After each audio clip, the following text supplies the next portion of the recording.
2 сарын 18-нд Сауди Арабид түүхэн дээд хэмжээний уулзалт болох байсан.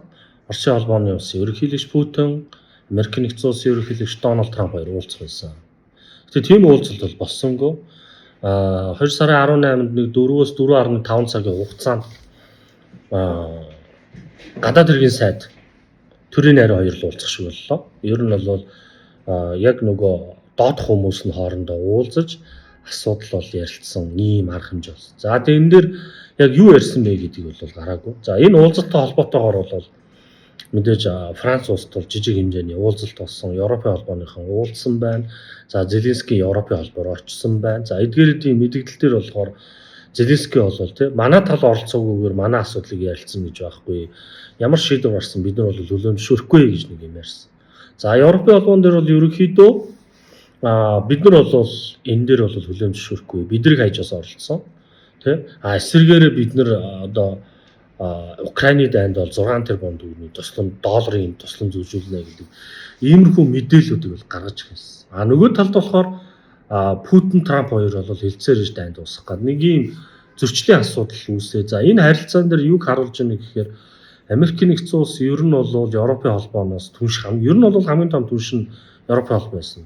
Тэр түншлэл ерөнхийдөө арилж зөрчлийн тал руугаа илүү орж байгаа зураглал яг энэ Украины дайн дээр бол харагдаж эхэлж байна. Тэгээд нэг Америкийн нэг юм хэлсэн үг байдаг л да. Эхлээд бидэн төл дараа нь хүүхдүүдэд хооллоо гэдэг энэ үг одоо энэ Трампын философитер яваадах шиг.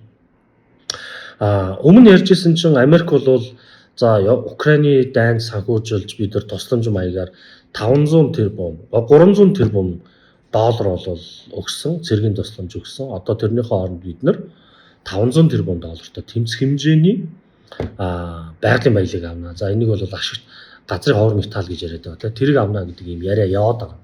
За тэгвэл саяхан ямар мэдээ гарсан бэхээр энэ хараа. За Путин Эстоны төлөвлөгөө гэдэг нэг юм. За энэ бол forecast маягийн юм явж байгаа. За энэ юу вэ гэхээр Украины дайн эхэлснээс хойш ер нь бол нэлээд одоо цочрлыг авсан улсууд бол Европын улсууд байдаг. 2022 оноос өмнө Украины дайн эхлэхээс өмнө Оросын генерал нэг ийм үг хэлсэн байдаг. Оросын генерал Европын холбоог хэдийн хугацаанд эзлэх вэ? Европын улсуудыг гэдэг тест маягийн юм явахад за Европын холбооны одоо генерал одоо цэргийн генералууд юу гэж ярьж байсан бэ? За нэг 60 хоногт эзэлнэ гэдэг ийм зүйлийг бол тестэлж исэн бол Оросын генерал бол юу 60 хоног бид нар 60 минут хангалттай нэгсэндээ бидний цэргийн хүчний зас хэмжээ бол ийм хэмжээний чадaltaй гэдэг зүйлийг бол ярьж ирсэн. Гэхдээ энэ бол яриа байсан. За ингээд 2022 оны Украины 2 сард Украины дайн болоход Европод ямар зочроо гэсэн. Шинэ ингээд Украиныг эзэлчүүл ер нь яах юм бэ гэдэг асуудал гарч эхэлсэн. За тэгээ ингээд энэ дээр нөгөө улсууд нэлээд анхаарал тавьж эхэлсэн. За тэгээ энэ дээр одоо яасан бэ гэхээр энэ хараа Эстон, Латв, Литв, за Польш улсууд бол жиргэвч улс болсон. Бид нар санаж байгаа бол дэлхийн 2 дугаар дайны дараа дайн өдөөсөн гээд Герман улс болон Япон улс хоёр бол айрамгүй байдаг. Нэгсэндөө Японыг бол ихэн хамгаалдаг. Одоо Америкийн айрам бол хамгаалдаг. Тэгээд Трампын ерөнхийлөгч байхдаа Японыг хамгаалж буй айрмынхаа төлбөрийг нэмнэ гэдэг ийм яриа бас гарч ирсэн.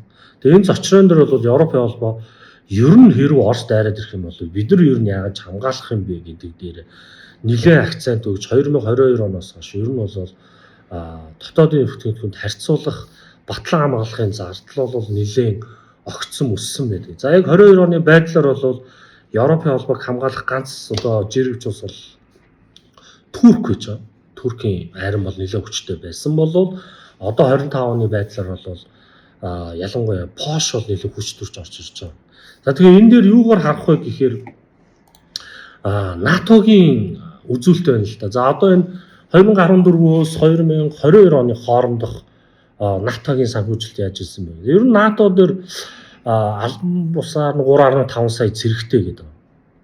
Тэгээ энд нэг 200 гаруй улс бол гишүүнчлэлтэй. За энэ улсууд бол жил болгон НАТО руу дотоодын бүтээгдэхүүний 2% бол санхүүжилт бол өгдөг ийм улсууд үйж байгаа. За тэгээ ингээ харьцуулаад үзэхээр за бидний мэдэх энэ түрүү яриад байна Латв гэдэг байгаа тийм. Одоо 2014 онд 246 байсан бол 2024 онд 1024 болж 316% өсөлт хийсэн.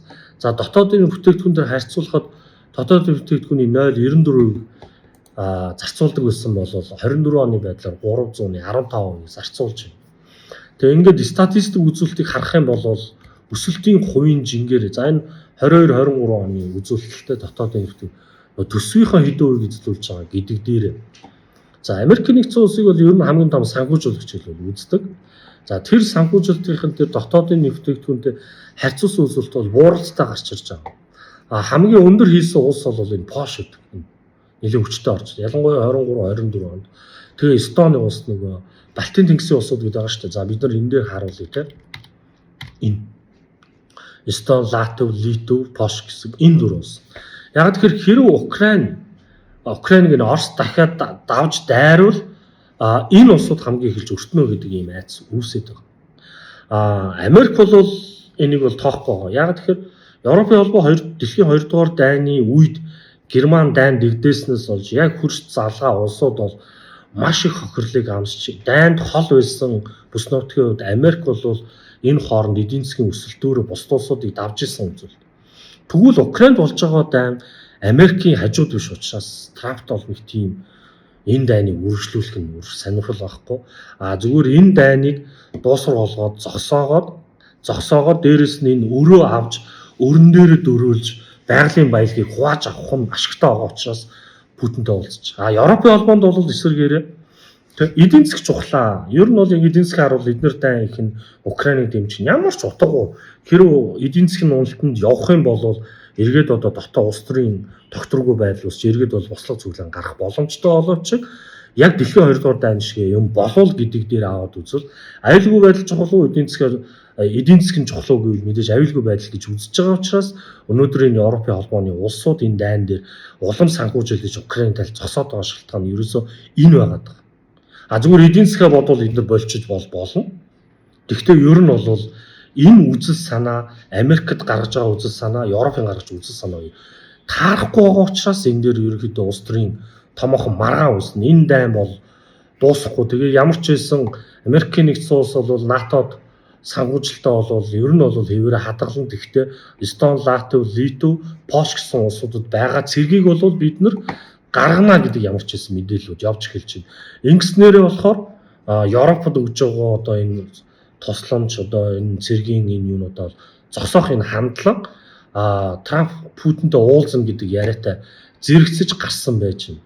Тэгэхээр одоо энэ дээр дахиад энэ хоёр сарын сүүлээр уулзна гэдэг яриа гарч байна. Яг Путин, Трамп хоёр. Тэгээ яг энэ дээр бол эцэлж яах вэ? Яг энэ Эстон, Латв, Литв улсууд руу цэргээ гаргах уу гэдгээс хамаарж бол Украины дайн цаашдаа хэрхэн явах вэ гэдэг зүйлийг харагдах нь. Тэгээ бид нар бол энийг бол зөвхөн харж яаж одоо зах зээл нөлөөлөх үү гэдгийг л дүгнэхэл үлдчих шиг байна.